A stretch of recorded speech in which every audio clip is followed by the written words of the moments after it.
Welcome to my channel. I'm here to take you through my business journey so that somebody else can learn from it. After being in business for over 15 years, there are a lot of hurdles that I've gone through. Some I've had mentors, some I've learned the hard way. And I hope that you'll gain from this conversation. And today I am going to talk about why I would not do business with government.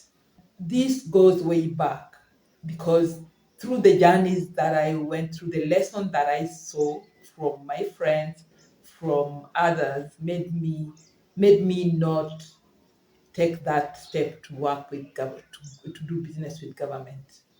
And my first experience was actually with a school where I approached a school to do business. Yes, I did business with a private school and they were very okay. We did it for 1 year and I had no issues. But there's a time I approached a principal of a government school, and she took me around, and she really frustrated me. At the end of the day, she gave me the quotation. I looked for the pricings, but I later discovered that she was using me to get pricing for her from from downtown so that she can use this pricing to do business with the school.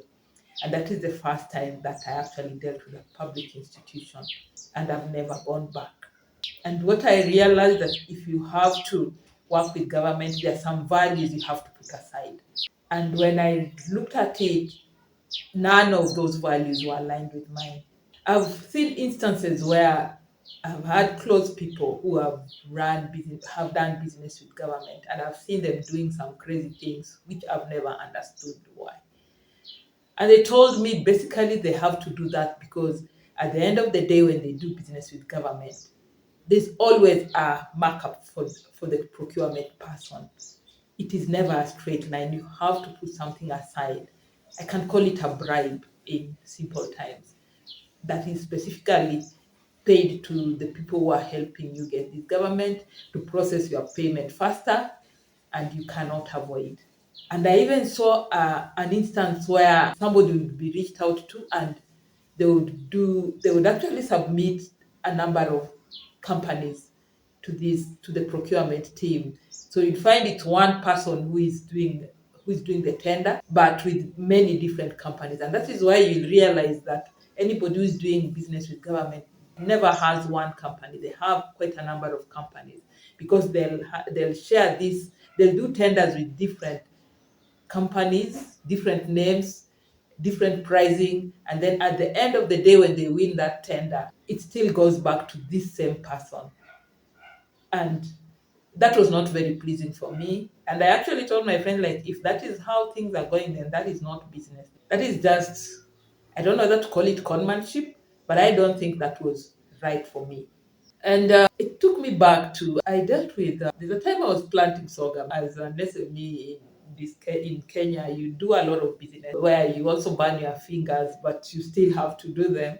So I even planted sorghum at one time. And I was dealing with, I think, one of the known breweries within the country. And it was very impressive. I won't name them, but they are not government, but they're a UK based company or an UK oriented company, but they do business here. And the process was so smooth. I reached out to them, not I reached out to them as an innocent person, no introduction, just an interest. And the process was so smooth.